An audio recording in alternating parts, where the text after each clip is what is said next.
You've seen by now the Secretary's memo to the message to the force about COVID vaccines.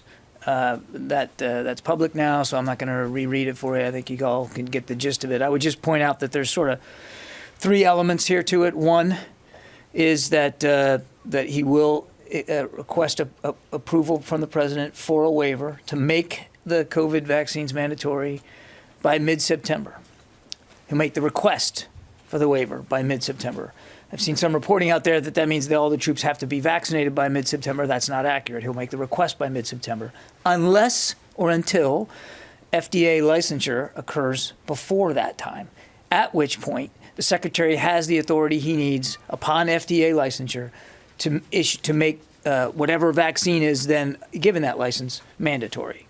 I just want to clear that up. That's point number one. Point number two, in the meantime, two things are going to happen. One, the services are going to be tasked to come back to the Secretary with implementation plans for how they're going to get this moving. And there is not probably a lot of time between now, certainly not a lot of time between now and mid-September.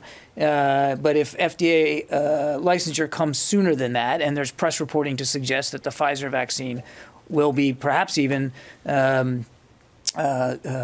completely approved by the end of this month. So the services have a fair but limited amount of time to come back to the Secretary with their implementation plans for how they would go about mandatory vaccines for all their personnel. We have to understand, of course, that they have their own deployment schedules, their own manning constructs, their own differences in unvaccinated numbers. And so we're going to be respectful of that. The second thing that will happen in the meantime is that we are going to be developing policies to comply with the president's direction that the unvaccinated will have to be subjected to certain requirements and restrictions. I don't have the details for all that today.